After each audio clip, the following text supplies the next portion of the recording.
Bonjour à tous, on se retrouve ce jeudi sur l'hippodrome de Vincennes pour une nouvelle émission Quintet Flash. Et c'est un quintet qui va se disputer dans le prix de Langeais. C'est une épreuve attelée qui est réservée aux chevaux âgés de 7 à 11 ans. Ils sont 15 au départ, c'est la distance des 2850 mètres de la grande piste, 2 échelons de départ. On va voir un petit peu qui se détache entre les chevaux du premier poteau et ceux du deuxième, et on voit tout ça avec mon analyse.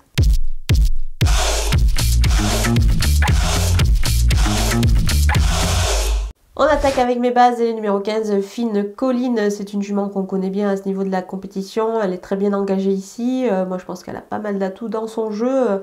Elle devrait pouvoir disputer les premières places dans cette épreuve. Le numéro 13, Émeraude de B, vient de gagner dans un lot bien composé. La dernière fois, c'était pas mal du tout. Moi, j'y crois ici. Elle est capable de rivaliser aussi aux 25 mètres comme Fine Colline et se montrer à la hauteur. On peut d'ailleurs la tenter en The Show, c'est-à-dire trouver le deuxième de la course. Pour cela, il suffit de se rendre sur le site theturf.fr et d'ouvrir un compte et d'utiliser le code promo FlashTurf pour bénéficier des 250 € de bienvenue. Le numéro 7, Fepson, tout est ok pour lui, l'engagement est idéal en tête, il va pouvoir profiter de son avance initiale des 25 mètres et surtout ses dernières sorties sont pas mal, donc évidemment on le retient très haut. On poursuit avec les opposants et le numéro 5, Gitano. L'engagement est plutôt bon pour ce cheval-là qui est parfait actuellement. Il est pieds nus, dans ces conditions, il a son mot à dire. Le numéro 2, Epson d'Ariane, il est capable de confirmer sa forme et surtout avec Eric Raffin au sulky qui s'entend plutôt bien avec lui. Le numéro 9, Firello, au 25 mètres, je le vois plus pour une place. Donc il faut quand même le surveiller de très près. C'est un cheval qui est quand même capable de terminer dans la bonne combinaison à l'issue d'un bon parcours. Le numéro 1, Guinness d'Airfray, alors l'engagement évidemment n'est pas parfait pour lui. Mais attention, le cheval est en mesure, il a démontré, de pouvoir accrocher une belle place dans cette catégorie-là. Mon coup de poker, c'est le numéro 3, Galileo Bello. Il n'a pas été très heureux le 10 janvier dernier. C'est pour cette raison qu'il s'est mis à la faute. Oui, donc moi, je pense qu'il faut le reprendre en grande confiance dans ce lot-là.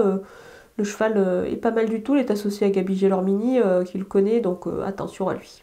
On poursuit avec les outsiders et le numéro 6, Éolienne de Chenu. L'engagement n'est pas trop mal en tête, mais on le verra plus quand même pour une place face à cette opposition.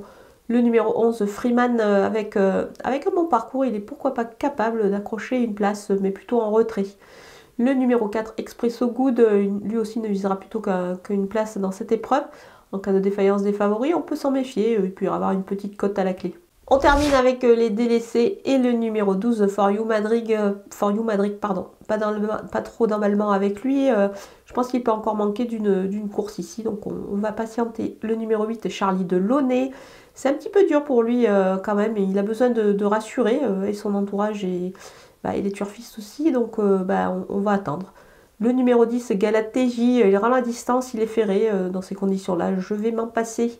Le numéro 14, Fleur de Janeiro, elle a un engagement dans 10 jours qui paraît quand même très intéressant. Celui-là est pas mal du tout, mais quand même plus intéressant dans une dizaine de jours. Donc on va attendre du coup cette course-là.